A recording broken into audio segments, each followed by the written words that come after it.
हरि ओम हरि।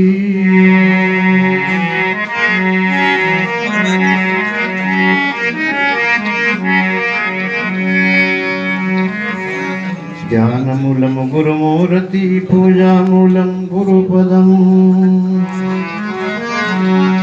मंत्रमूलं गुरुवाक्ये मोक्षमूलं गुरुकृपा।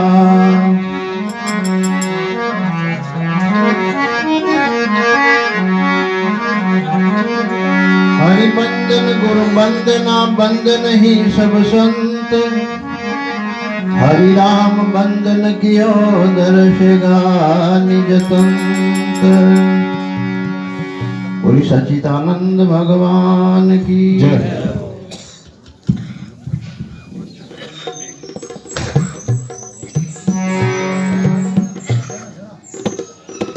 आदरणीय संत महापुरुष, धर्म प्रेमी जिज्ञासु भाइयों बहनों, बड़ा पवित्र दिन है आज का। रामायण जी में गरुड़ जी महाराज काकभूषणी महाराज से कहते हैं कि संसार में सबसे बड़ा सुख क्या है और सबसे बड़ा दुख क्या है। प्रसंग तो साथ है, किंतु मैं एक ही बात कहूं, इतना ही कि भाई सुख सबसे बड़ा क्या और दुख सबसे बड़ा क्या। तो काकभूषणी महाराज कहते हैं कि संसार में सबसे बड़ा सुख है संतों का मिलन। सबसे बड़ा सुख क्या है? संतों का मिलन।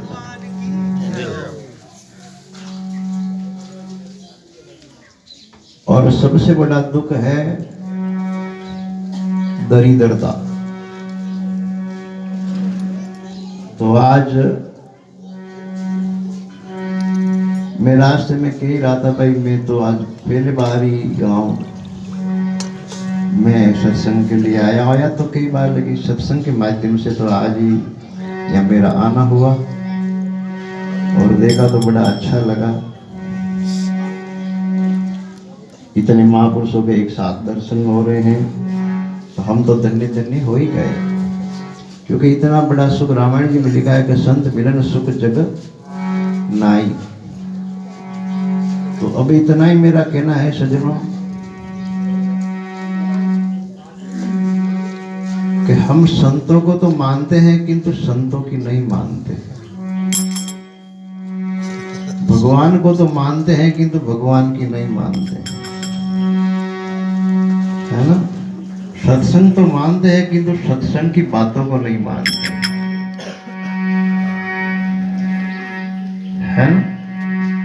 और जब तक डॉक्टर ने कह दिया कि ये दवाई लेनी है, खतरनाक कोरोना चल रहा है, लेकिन डर के मारे दवाई को अंदर रख दिया और ली नहीं तो रोग मिटेगा, है ना। तो सुख क्यों नहीं मिल रहा है? हम सब सुख के पीछे दौड़ रहे हैं और किसी आदमी का पता लगाना है तो 2, 4, 5 दिन साथ रह लो। जिसको आप सुखी मानते हो ना कि फला आदमी तो बहुत सुखी है, बहुत सुखी है, चाहे कोई भी हो, कोई भी हो, आपको अंदर से दूर से आवाज है कि ये फला आदमी तो बहुत सुखी है, इनके पास तो शायद ही सारा ही सुख है। लेकिन 5-4 दिन साथ लेके देख लो कि सुखी है या सही है ना। साथ रहने से मालूम पड़ता ना। किसी के साथ भी रह लो, किसी के साथ। तो संत मिलने के समान सुख नहीं है, लेकिन अंतर इतना ही रह गया कि या तो पारस पारस नहीं और या लोहा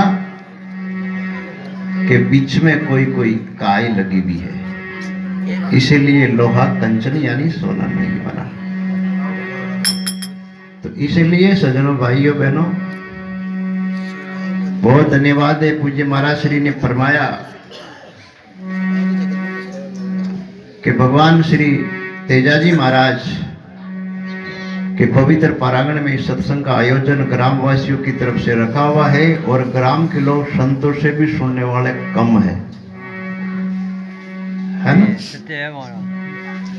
तो अभी यही प्रार्थना है सज्जनों, धीरे धीरे धीरे धीरे गन्ना होता है ना, गन्ने को ऊपर से जब चूसना शुरू करोगे तो पहले फीका लगेगा, धीरे धीरे धीरे चूसते चूसते नीचे जाओगे तो बहुत रस आएगा। अभी गांव बुबाणिया में पूज्य महाराज श्री स्वामी कर्णपुरी जी महाराज ने सत्संग जो रखा, उनको करीब बता रहे थे 70 साल हो गए,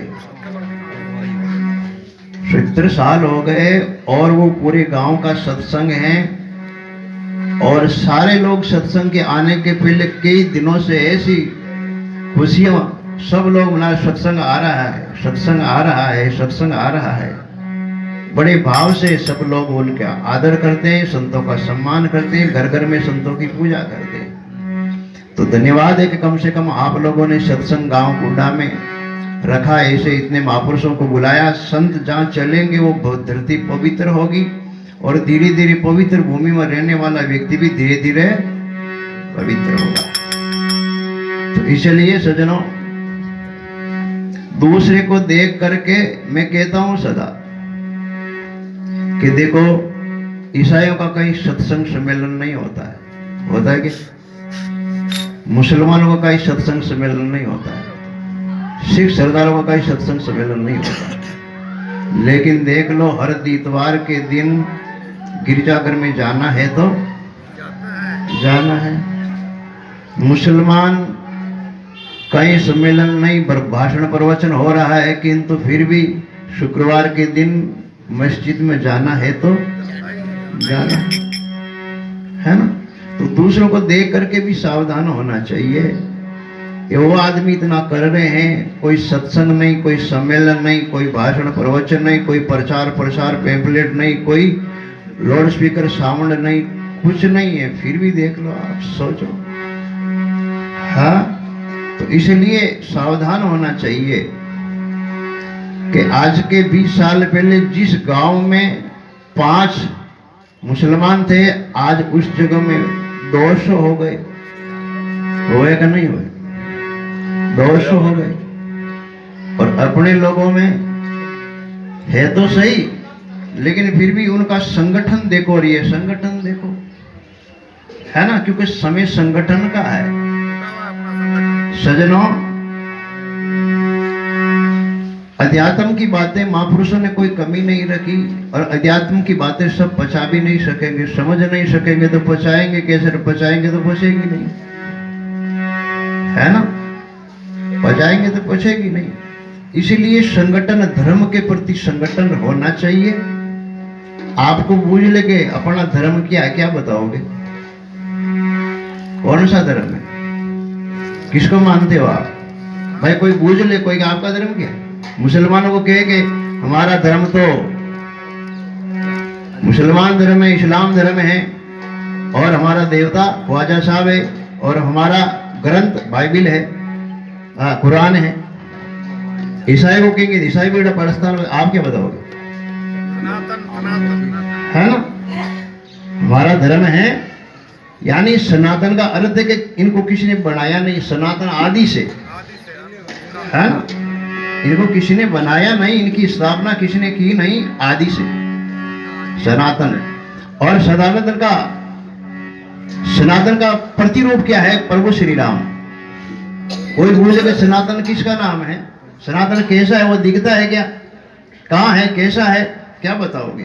कि राम जी ने जो जो कार्य किया है, राम जी धर्म का अवतार लेकर के आए, राम जी स्वयं धर्म का अवतार लेकर के राम जी आए धरती के ऊपर, और हमको सिखाया कि उठते ही क्या करना है, माता पिताओं के साथ कैसे बर्ताव करना है, भाइयों के साथ कैसे बर्ताव करना है, समाज के साथ कैसे बर्ताव करना है, और देशवासियों के साथ कैसा बर्ताव करना है। ये सबके लिए है, सबके लिए भाइयों बहनों। इसलिए संगठन में बहुत शक्ति है। कोई अच्छा काम कर रहे तो उनका सहयोग करो, कोई भी अच्छा कार्य कर रहे तो उनका सहयोग करो। कोई आदमी अंगूर खरीदने गया बाजार में, अंगूर खरीदने गया बाजार में, बोले क्या भाव है? बोले 100 रुपए किलो।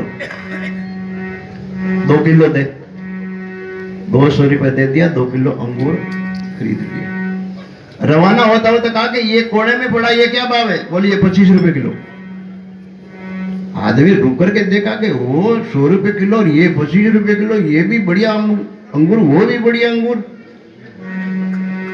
और ये तो पके भी ज्यादा है, शायद पके तो ज्यादा मीठे भी ज्यादा होंगे।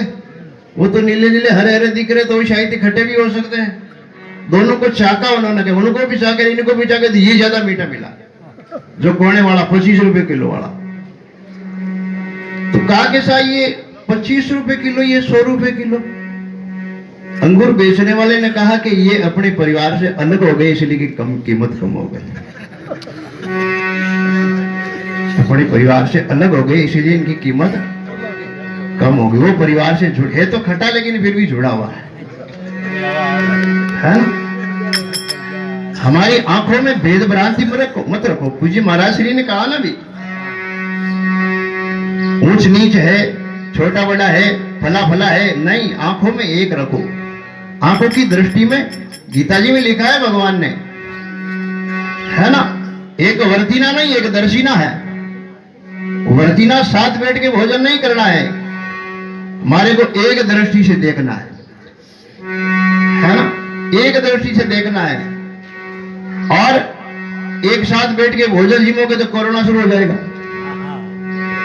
भाई आप सोचो भाई कि हम सब एक साथ बैठ के भोजन जी में, हमारी कोई जाति नहीं है, तो कोरोना शुरू हो जाएगा।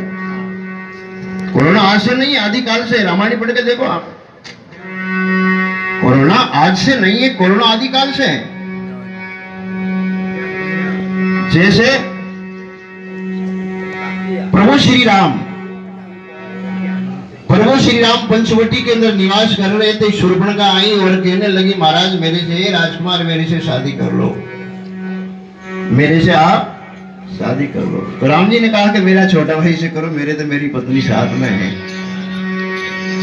उनके पास गई, इधर उधर घुमाई। राम जी ने इशारा किया, इनके नाक कान काट दो, लक्ष्मण ये काम करो। नाक कान दोनों काट दिया। वो शूर्पणखा गई अपने भाइयों के पास, खरदूषण के पास, झूठ बोली और भाइयों का विनाश करवाया राम जी के द्वारा। वही शूर्पणखा रावण के पास गई और रावण को क्या बोलती है? रावण को शूर्पणखा कहती है कि हे लंकेश, तुम इतने बड़े मद में होकर के यहाँ बैठे हो और मैंने ऐसे राजकुमार देखे हैं। अब देखो शूर्पणखा कितनी गजब बोलती है। शूर्पणखा कहती है, राजनीति बिनु धन बिनु धर्मा। शूर्पणखा कहती है रावण को, राजनीति बिनु धन बिनु धर्मा, हरि समर पे बिनु सत्कर्मा, विद्या बिनु विवेक उपजाए, शर्म किए फल का हो ना पाए, संग से जति को मित्र ते राजा, संग से जति को मित्र ते राजा, मानते ज्ञान पानते लाजा। शूर्पणखा कहती है कि हे राजा, नीति के बिनु राज नष्ट होता है ना। राजनीति बिनु, नीति के बिना राज नष्ट हो जाएगा तेरा।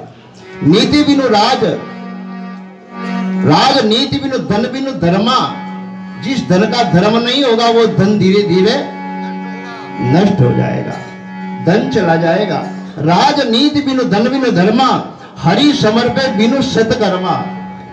भजन करते हो, माला फेरते हो, शुभ कर्म करते हो और अंत में क्या कहते कि हे परमात्मा, आरती बोलते ना, पर आरती किस लिए बोलते कि हे प्रभु, जो मैंने आज जो ये कार्य किया है सब आपके, तन मन धन सब तेरा, तेरा तुझको अर्पण क्या लागे। हे प्रभु, आज हमने 4 घंटा 5 घंटा इतना शुभ कर्म किया है, सब आपके अर्पण है ना। हरि समर्पे बिनु सत्कर्मा, विद्या बिनु विवेक उपजाए।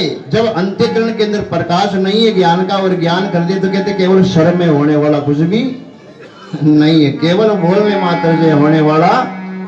हम कहेंगे और करेंगे नहीं तो हमारा बोलने में कोई फायदा ज्यादा नहीं, ये कौन कह रही है?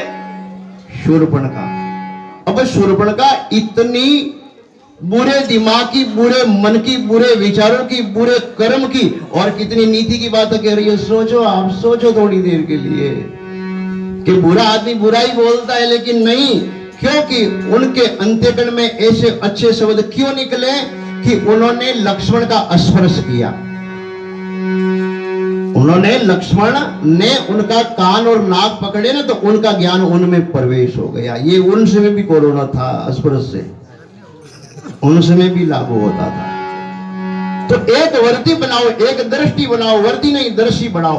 एक दृष्टि देख के हम एक समाज के हैं, हम भारतीय हैं, भारत के हैं, हमारा सनातन धर्म है। एक दृष्टि बनाओ। भोजन तो अलग कमाते तो अलग खाएंगे, एक साथ बैठने का प्रयास क्यों करते हो? लेकिन हमारी वर्ती एक हो। आगे चलो, लंका के अंदर प्रभु श्री राम सीता जी के खबर के लिए हनुमान जी महाराज को भेजा गया। वहां लंकिनी दरवाजे के ऊपर बैठी थी और हनुमान जी प्रवेश करने लगे। लंकिनी, कहां जा रहे हो? ये कौन हो बंदर, कहां जा रहे हो? बोले, मैं राम का दूत हनुमंत मेरा नाम है, सीता की खबर करने के लिए आया हूं। कि मैं यहाँ अंदर नहीं जाने देती हूँ। कि जाने दो मेरे को, कि मैं चोरों की रुकवाली करती हूँ, यहाँ नहीं जाने दूंगी। और हनुमान जी ने कहा, चोर तो अंदर बैठा है, मैं तो साहूकार बन के आया हूं, चोर तो अंदर बैठा है। और हनुमान जी ने खूब समझाया और नहीं माना। तो हनुमान जी ने अपना गोटा लिया और एक लंकनी के मारते लंकनी को दिन को तारा दिख गया। लंकनी क्या बोलती है? वो क्या बोलती है? परवेशी नगर कीजिए सब काजा। हे बाबा, आप इस नगर में प्रवेश करो, राम का सुमिरन करते करते जाना। अभी राम की निंदा कर रही थी, हनुमान जी के आड़ बन करके हनुमान जी को गाली दे रही थी। और हनुमान जी ने एक बार स्पर्श किया, एक बार, और वो क्या कहती है? परवेशी नगर कीजिए सब काजा, हर दे राग कवशलपुर राजा। अब राम की निंदा करने वाली राम की महिमा करने लगी। क्यों? कि उनमें कोरोना लगे, हनुमान जी वाला कृष्ण में पड़ गया। और क्या कहती है? राम नाम से क्या होगा? गल सुधारी फुकर ही मिताई। हे हनुमान जी महाराज, कहते जेर अमृत होता है राम नाम लेने से। क्या कहते? गरल सुधा, गरल कहते जेर को, सुधा कहते अमृत को। गरल सुधा रिपु कर ही मिताई। रिपु कहते दुश्मन को। राम नाम के प्रभाव से दुश्मन भी अपना मित्र बन जाता है। गरल सुधारी पुकर ही मिताई, गोपद सिंधु अनल सितुलाई। गाय के खोज में है हनुमान जी, राम नाम की महिमा से, राम नाम की कृपा से गाय के खोज में पूरा समुद्र का जल समाहित हो जाता है। ऐसे राम नाम की महिमा है। गोपद सिंधु अनल सितुलाई। अनल कहते अग्नि को, राम नाम के प्रभाव से अग्नि में शीतलता प्रकट हो जाती है। ऐसी राम नाम की महिमा है। एक तो राम जी को गाली दे रही, हनुमान जी को गाली दे रही, कितना कठोर बोल रही, लेकिन स्पर्श करने मात्र से हनुमान जी का ज्ञान उनके अंदर प्रवेश हो गया। बोले रामचंद्र भगवान की जय हो।